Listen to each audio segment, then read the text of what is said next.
So hello guys, this is my second video. In this video I'll help you all the aspirants who are waiting for the interview to help them to fill the DAF effectively. So I think let's start. So as you can see, I've put a sample DAF here, and when you start filling the DAF, you'll see there are multiple different tabs will be there for that: your basic info, your income, your job, and your parents info, and your work experience, the place you live, the education, qualification. These things will be mentioned in separate tabs, but when you submit it, it will be in a PDF format and it will be like this. So as you can see, all the details of the basic info are seen in the screen, and like the name, address, nationality, marital status, and all, state of domicile, and all that. And when you look at the notes here, as you can see, if you fall in the EWS category, the one thing you have to keep in mind is that the income and the asset certificate that you have to get should be prior to a specified date based on the notification. So this is for the 2021. So for the 2021 one, you have to see the date and accordingly get it for the previous year income certificate. If you don't have the income certificate of the previous year, then you will be treated as a general candidate instead. So you have to keep that in mind. That's the first thing.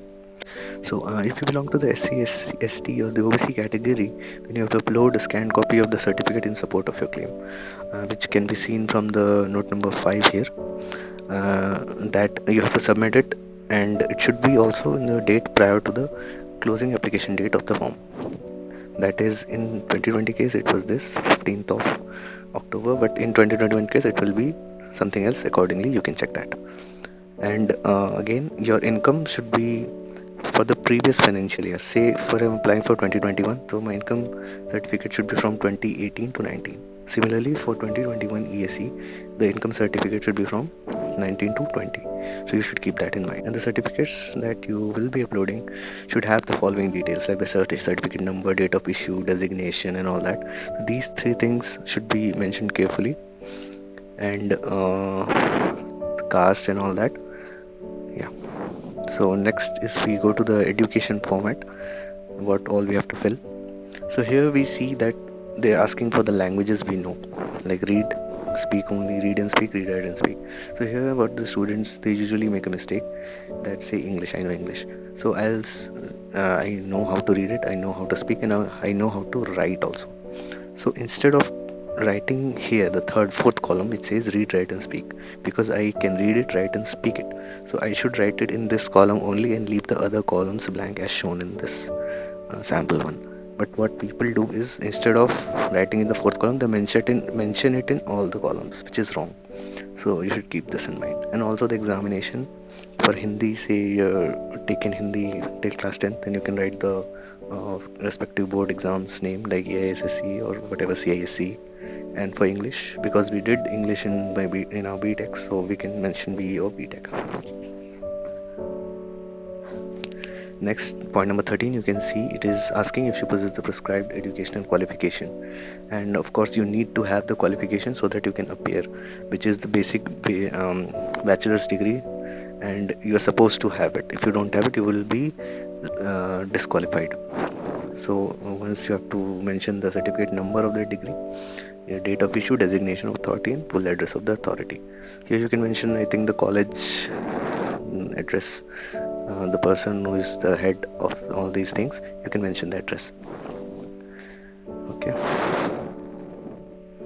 And other things I think are self-explanatory, like basic educational qualification obtained from foreign or higher educational qualification from foreign institution. So if you have it, you can mention yes. If you don't, you can mention no. And in the education qualification, you have to write all the details for 10th, 12th and degree as seen. Okay. So as you can see, the point number 14, you have to mention the educational qualification, your percentage, your CGPA, year of passing, the subjects you have taken, the college, the institution you have been part of, and the board and university it belongs to.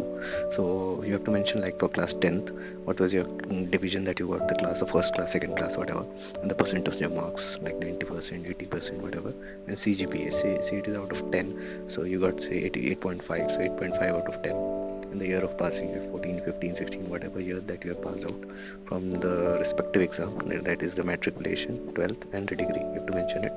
The subjects you have taken. For 10th, you can mention maths, science, and English, because these are the three subjects that everyone reads. Don't have to mention all the subjects. And for 12th, you must have taken physics, chemistry, and mathematics, so you can mention those three, or biology if you have taken that. And in degree, you have to mention the basic degree that you got, maybe from mechanical engineering, electrical engineering, or electronics and communication. Whatever you have taken, you should mention it, and the college name and the university. So these are self-explanatory, as you can see. So next point is 15, which asks, have you ever been employed? And if yes, are you in a government or public enterprise? So from last year, UPSC introduced a new thing. As you can see from the note here, the candidates employed in the government or public sector enterprise, government autonomous bodies must ensure that they have the intimacy of the parent department before applying for this examination with proof of receipt by the department. Earlier, they never used to ask for this. So one should keep in mind that you have gone through the proper channel to apply for this examination. Only then this is required, because in case any problem arises or any issue comes regarding your parent organization not willing to relieve you, then this should come in handy, because you have the permission of the organization that yes, you have taken prior permission through proper channel and you're applying for the examination. So I think that is the purpose of it. But earlier it was never asked, but this time they've added it. And this is applicable only for people working in central government or public sectors. For people working in private sectors, they don't need to worry about this. Okay.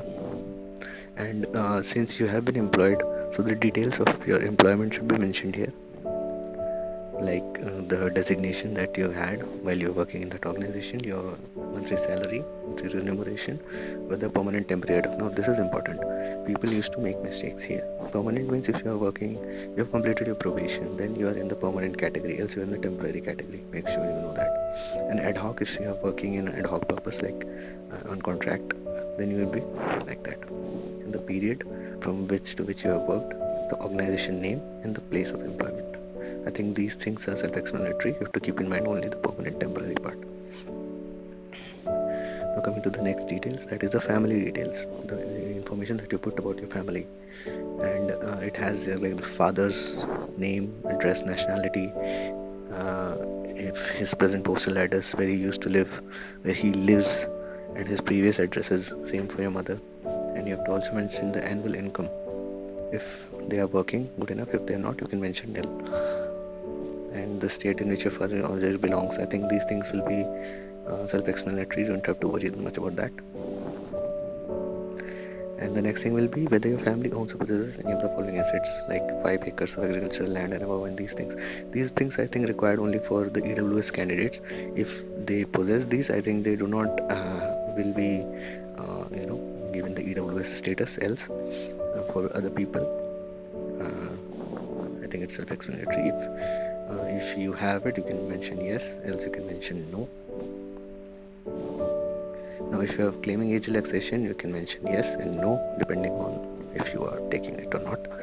And the next thing will be service preference. Now this is very, very, very important, I'm telling you, because here whatever you write, it cannot be changed. This is your final decision that you have to take, because once it is submitted, it cannot be changed. Now I am giving an example of the electronics and telecom engineering, where as you can see different services has been given. Just see the order of preference, this 1, 2, 3, because the number 1 will be the first preference, 2 will be the second, and so on, right? And it's a general idea to put group A services above group B services, as you can see in this preference, but it is not necessary. It depends on the candidate, because I've seen some people putting group B service above group A depending on the type of posting they want, because in some cases like the naval, as you can see here, the posting will be in South India, and people who are not willing to go to South India, they would rather prefer group B service that is giving posting in North India or Delhi. So this is what you should keep in mind.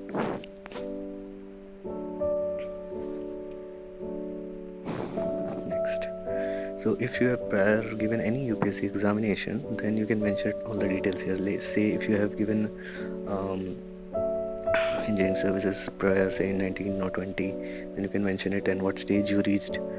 Were you recommended or not? Like if you have reached the interview, yes, you have reached paid in prelims, and you can give your roll number and this thing. type or year of the examination that you appeared, which exam you appeared. If you appeared for civil service, you can also mention that. The next is, have you ever been debarred from UPSC? So if you have, then you should mention yes. If not, you should mention no. And I think this is self-explanatory. Next is something that is, I think, is important. If you have been a sports person or been involved in any sports NCC, and you have represented your state, your university at a national level, then you can mention all these things here. And this will be something very positive for the candidate if he has any such experience. If he doesn't have, then no issues, you can mention no or not applicable. You can mention extracurricular activities, interests and hobbies. Here you can mention this is like you like to play PC games, you can mention PC games. You like cricket, mention cricket. But you have to make sure that whatever you mention, you should have thorough knowledge of it. I repeat, you should have thorough knowledge, because they won't be just writing it just for the sake of it, because they will be asking proper questions from it. Any new rules, any new developments, is it in the news, any personality that has been, or it could be anything. So you should be very thorough. I think we'll discuss it in detail in my next video, where I discuss about the interview preparation strategy. In the meanwhile, you should keep this in mind. So next is, if you have a disability, if yes then yes, if no then no. And then here is the last part, that is miscellaneous. This is regarding the disability thing. If you have it, you can mention, else not. And if you are a PWBT candidate, have you ever been recommended or not, you can mention it here. Similarly, this is the same thing for disability thing, and you have to upload a few documents while submitting the DAF. One is a photo ID proof, next is a certificate of age, and next is a degree certificate. So these three things, ID proofs. So you have to upload it, and it will be given, right? And if you have mentioned PAN card, it will be mentioned PAN card here. Else it's up to you, whatever you want to submit. And at last, there will be a declaration that has to be signed by candidate that all the information that has been put forward by the candidate has been correct, and there is no wrong information that has been given, because it could lead to his disqualification. So everything you fill should be correct, and here you should sign, giving your initials, and your branch and everything will be mentioned here, and then you have to submit. Okay. So as you can see, this is the basic structure of the DAF. You can see. Now here are some bonus tips that I would like to give to people filling the DAF. First of all, DAF is something that you will submit, and it will be like a reference that you have to keep it with yourself, because while your preparation phase, you have to know that whatever you have filled, and you have to prepare accordingly from the DAF, because DAF plays a very vital role in the interview process. They ask most of the questions from DAF, but again, it's not necessary thing, but still you should always have it. Make sure to have a copy, because once you submit it, there is no way to, if you don't save it in the meanwhile, there is no way to keep a copy of it. So always keep a copy of DAF handy with you for reference. This is very, very important. Now, as you can see, the second one, don't mention any false info, because if UPSC get to know, your candidature will be cancelled, no questions asked, period. So you should make sure you do all the right things here. Now, once you have taken the printout, or you have the copy of the DAF, you should go through it thoroughly, and you should try to frame all possible questions. Like, what could be a question, like you were staying in Delhi, say, so you have to prepare everything from Delhi, like the chief minister, government, everything, what the new policies are, any new developments that has taken place, why is it famous for, anything in the news. It's like you have to know everything, from your hometown till your workplace, everything, whatever you mention. Say you have been working in Bangalore in some IT firm, then even that state, Karnataka, becomes important. Remember. So these are the few things you should keep in mind, and again I will talk about all these things what you have to keep in mind while preparing for interview in the next video that I'll make for interview preparation. In the meanwhile, work hard and all the best. Thank you.